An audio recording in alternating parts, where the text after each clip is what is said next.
ஷாஷா food. அனைவரும் நலம் பெற வாழ்த்துக்களோடு ஆரம்பம் செய்வோம்.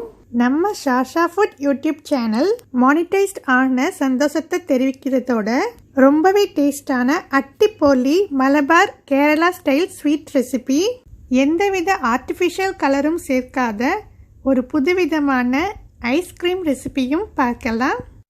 நேச்சுரல் இன்க்ரீடியண்ட் வச்சு செஞ்ச இந்த ஐஸ்கிரீம் பார்க்கவே ரொம்ப அழகாக இருக்குல்ல. நோ ஆர்டிஃபிஷியலுங்க, எந்தவித ஆர்டிஃபிஷியல் கலரும் இதில் சேர்க்கலை. ஃபஸ்ட்டு நம்ம கேரளா ஸ்டைல் ரொம்பவே டேஸ்டான அட்டிப்போலியான பால் கேக் ஸ்வீட் எப்படி செய்கிறதுன்னு பார்த்துடலாம். அட்டிப்போலியான பால் கேக்னா மலையாளத்தில் ரொம்பவே டேஸ்டான பால் கேக்னு அர்த்தங்க. இந்த பால் கேக் ஸ்வீட் கேரளாவில் டீ கடைகளில் ரொம்பவே ஃபேமஸ் பால் கேக். பர்ஃபெக்டான பால் கேக் எப்படி செய்கிறதுனோ அதே பால் கேக்கை நம்ம குலோப்ஜாம் ஸ்டைலில் எப்படி சாப்பிட்றதுன்னு நம்ம பார்க்கலாம். வாங்க நம்ம இப்போ ஃபஸ்ட்டு நம்ம கேரளா ஸ்டைலில் பால் கேக் எப்படி செய்கிறதுன்னு பார்க்கலாம். எக் முட்டை 2 எடுத்திருக்கேன். பெரிய அளவுள்ள முட்டையாக இருக்கிறதால 2.5 கப்பு மாவு சேர்க்குறேன். சின்ன அளவுள்ள முட்டையாக இருந்தால் 2 கப்பு மாவு சேர்த்துக்கோங்க. 2 முட்டை பவுலில் சேர்த்துட்டு பட்டர் மெல்ட் செஞ்சுட்டு 4 டேபிள் ஸ்பூன் சேர்க்குறேன். நீங்கள் நெய் அல்லது எண்ணெய் எது வேண்டாலும் 4 டேபிள் ஸ்பூன் சேர்த்துக்கலாம். நான் இப்போ பட்டர் மெல்ட் செஞ்சுட்டு 4 டேபிள் ஸ்பூன் அளவு சேர்த்துக்கிறேன். 4 டேபிள் ஸ்பூன் சுகர் சீனி எடுத்துகிட்டு மிக்ஸி ஜாரில் சேர்த்து 4 ஏலக்காய் சேர்த்து இதே போல் பொடிச்சு வச்சுருக்கேன். ஏலக்காவோட சேர்த்து அரைச்சிக்கிட்ட சுகர் சீனியையும் இந்த முட்டை கலவையோடு சேர்த்துடலாம். சேர்த்துருக்கிற முட்டை, நெய், சுகர் பவுடர் எல்லாத்தையும் நல்லா மிக்ஸ் செஞ்சு எடுத்துடலாம். சுகர் பவுடர் தான் சேர்க்கணும்னு இல்லை, ஏலக்காய் பொடிக்கிறதுக்காக நான் சுகர் பவுடராக சேர்த்துருக்கேன். நீங்கள் சுகராக கூட சேர்த்து இதே போல் நல்லா மிக்ஸ் செஞ்சு எடுத்துக்கலாம். நான் எடுத்துருக்கிற முட்டையோட அளவு பெருசாக இருக்கிறதால 2.5 கப்பு மாவு சேர்க்குறேன். சின்ன அளவு முட்டையாக இருந்தால் 1 கப்பு, அதாவது 1 முட்டைக்கு 1 கப்பு, 2 முட்டைக்கு 2 கப்பு அந்த அளவுக்கு மாவு சேர்த்துக்கோங்க. இதே போல் நல்லா கலந்து மிக்ஸ் செஞ்சு எடுத்துகிட்டு இப்போ நம்ம ட்ரை இன்க்ரீடியன்ட் சேர்க்க ஆரம்பிச்சிடலாம். வீட் ஃப்ளோர், கோதுமை மாவு 2.5 கப் எடுத்துகிட்டு 1/2 டீஸ்பூன் அளவு சோடா உப்பு, பேக்கிங் சோடா சேர்த்துடுறேன். எப்போதுமே நம்ம ஸ்வீட் ரெசிபி செய்கிறதுக்கு கொஞ்சமாக உப்பு சேர்ப்போம் இல்லையா, அதே போல் உப்பு சேர்த்துடுறேன். 1/2 டீஸ்பூன் அளவு உப்பு சேர்த்துடுறேன். மில்க் பவுடர், பால் பவுடர் 4 டேபிள் ஸ்பூன் அளவு சேர்த்துடுறேன். நம்ம இப்படி பால் சேர்க்காமல் பால் பவுடர், மில்க் பவுடர் சேர்த்து செய்யறதால அதோட டேஸ்ட் பார்த்திங்கன்னா குலோப் ஜாமுன் டேஸ்ட் கிடைக்கும் இந்த பால் கேக்கில். இப்போ நம்ம எடுத்துருக்கிற ட்ரை இன்க்ரீடியன்ட்ஸ் எல்லாத்தையுமே நம்ம எடுத்துருக்கிற முட்டை, சுகர் பவுடர், நெய்யோடு சேர்த்து நல்லா மிக்ஸ் செஞ்சு நல்லா கலந்து எடுத்துக்கலாம்.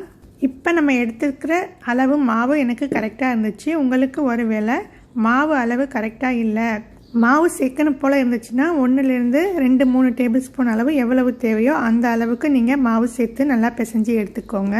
நம்ம இதே போல் சேர்த்து பிசைஞ்சிக்கிட்டதுக்கு அப்புறம் மாவு ரொம்ப ட்ரையாக தெரிஞ்சிச்சுன்னா உங்களுக்கு லேசாக வெதுவெதுப்பான பால் 2 அல்லது 3 டேபிள் ஸ்பூன் எவ்வளவு தேவையோ அவ்வளவு சேர்த்துக்கோங்க. பால் சேர்க்கலைன்னா லேசாக வெதுவெதுப்பான தண்ணி 2லேருந்து 3 டேபிள் ஸ்பூன் கூட சேர்த்து நம்ம பிசைஞ்சு எடுத்துக்கலாம். இந்த ஸ்டேஜில் கையால் நல்லா சாஃப்டாக பிசைஞ்சு எடுத்துட்டு அப்புறம் ஒரு 5 மினிட்ஸுக்கு சப்பாத்தி மாவுலாம் பிழைவோம்ல, அதே போல் நல்லா அழுத்தம் கொடுத்து டைட்டாக பிசைஞ்சு எடுத்துக்கோங்க. இந்த அளவுக்கு நம்ம சாஃப்டாக பிசைஞ்சு எடுத்துக்கிட்டாச்சு. நான் இதை 2ஆக பிரித்து இப்போ எடுத்துக்கிறேன். எடுத்துகிட்டு நம்ம ஷேப் போடுறதுக்காக சப்பாத்தி திரட்டுறது போல் சப்பாத்தி கட்டையில் வச்சு திரட்டி எடுத்துக்க போகிறோம். நம்ம சப்பாத்தி திரட்டுறது போல் திரட்டுறது பார்த்திங்கன்னா ரொம்ப தின்னாகவும் இருக்கக்கூடாது, ரொம்ப திக்காகவும் இருக்கக்கூடாது. இதே போல் மீடியமான சைஸில் இருக்கிற மாதிரி நம்ம திரட்டி எடுத்துகிட்டு நம்ம ஷேப் போட்டு கட் செஞ்சு எடுத்துடலாம். இந்த பால் கேக் ஸ்வீட் ரெசிபி செய்கிறதுக்கு இது ரொம்பவே முக்கியமான டிப்ஸ். இதே போல் நம்ம கட் செஞ்சு எடுக்கும்போது ரொம்ப தின்னாகவும் இல்லாமல் ரொம்ப திக்காகவும் இல்லாமல் ஒரே ஷேப்பாக, முடிஞ்ச அளவுக்கு ஒரே ஷேப்பாக கட் செஞ்சு எடுத்துக்கோங்க. இந்த மாதிரி ஒரே ஷேப்பாக திக்காகவும் இல்லாமல் தின்னாகவும் இல்லாமல் கட் செஞ்சு எடுத்தால் தான் இந்த பால் கேக் ஸ்வீட் ரெசிபி ரொம்பவே டேஸ்ட்டாக இருக்கும், ஜூஸியாக இருக்கும். பால் கேக் ஸ்வீட் ரெசிபி செய்கிறதுக்கு தேவையான எண்ணெய் சேர்த்து ஆயில் சேர்த்து இப்போ நம்ம இதை பொரிச்சு எடுத்துடலாம். இப்படி நம்ம பொரிச்சு எடுக்கும்போது ஆயிலோட ஹீட் ரொம்பவே அதிகமாகவும் இருக்கக்கூடாது, ரொம்பவும் குறைவாக இருக்கக்கூடாது. ரொம்பவே குறைவாக இருந்துச்சுன்னா அது எண்ணெய் குடித்த மாதிரி ஆயில் இழுத்துடுங்க.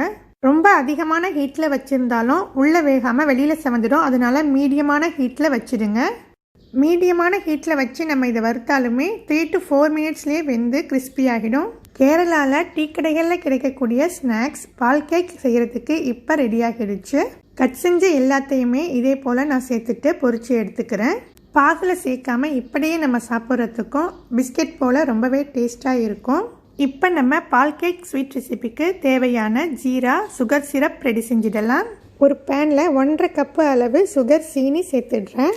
1.5 கப்பு அளவு 1.5 கப் அளவு சுகர் சீனி சேர்த்ததற்கு 1.5 கப் அளவு தண்ணி சேர்த்துட்டு பால் கேக் ஸ்வீட் ரெசிபிக்கு அதிகமாக சுகர் சிரப் கொதிக்கணும்னு இல்லை, கம்பி பதமும் எதுவும் தேவையில்லை. சுகர் சிரப் கொதிக்க ஆரம்பிச்சதுலேருந்து ஒரு 4 மினிட்ஸ் அளவுக்கு கொதிச்சா போதும். 4 நிமிடங்கள் கொதிச்சா போதுமானது.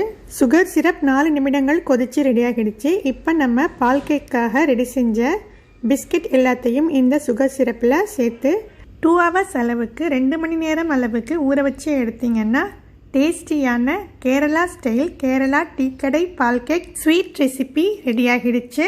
இந்த பால் கேக் ஸ்வீட்டையே 4 ஹவர்ஸ்லேருந்து 6 ஹவர்ஸ் வரைக்கும் நம்ம ஜீராவோடு சேர்த்து ஊற வச்சுட்டு ஜீராவோடு சாப்பிட அப்படியே குலோப் ஜாமுன் டேஸ்ட்டில் ரொம்பவே டேஸ்ட்டாக இருக்குங்க.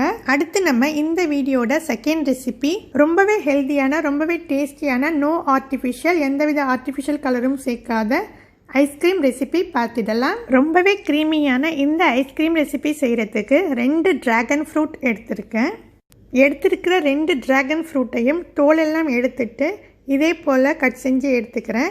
பார்க்குறதுக்கு எவ்வளவு அழகாக கலர்ஃபுல்லாக இருக்குது பாருங்கள். இந்த ட்ராகன் ஃப்ரூட்டோட நேச்சுரல் கலர் தான் இந்த ஐஸ்கிரீம் ரெசிபி.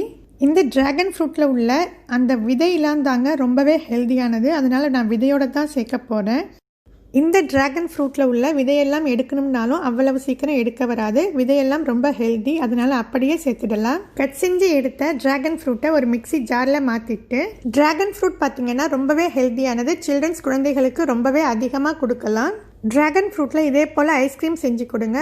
குழந்தைகள் சில்ட்ரன்ஸ் ரொம்ப அதிகமாக விரும்பி சாப்பிடுவாங்க.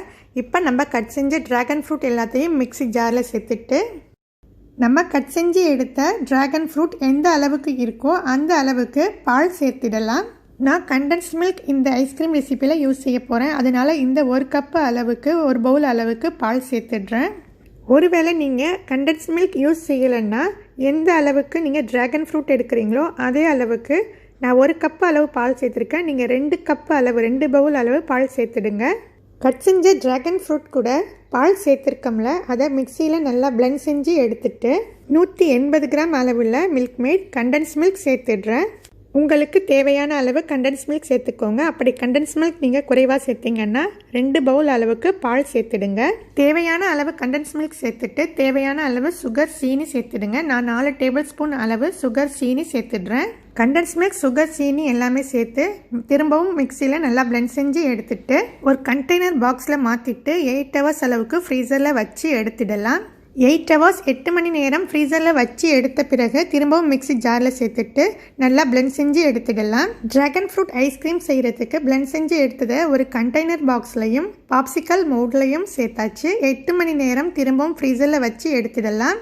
திரும்பவும் 8 மணி நேரம் ஃப்ரீசரில் வச்சு எடுத்தாச்சு. இப்போ ரொம்பவே ஹெல்த்தியான ரொம்ப டேஸ்டியான ரொம்ப க்ரீமியான dragon fruit ice cream no artificial colour dragon fruit ice cream ரொம்ப டேஸ்டியாக ரொம்ப ஹெல்த்தியாக வீட்லேயே ரெடி ஆகிடுச்சு. நீங்களும் இந்த natural colour no artificial dragon fruit ice cream Kerala tea கடை ஃபேமஸ் பால் கேக் ஸ்வீட் செஞ்சு பார்த்துட்டு எப்படி இருக்குன்னு கமெண்ட்டில் சொல்லுங்கள். இந்த வீடியோ பிடிச்சிருந்தா லைக் பண்ணுங்கள், ஷேர் பண்ணுங்கள், கமெண்ட் பண்ணுங்கள் அண்ட் இம்பார்ட்டன்ட் சப்ஸ்கிரைப் பண்ணுங்கள். தேங்க்யூ. Shasha food.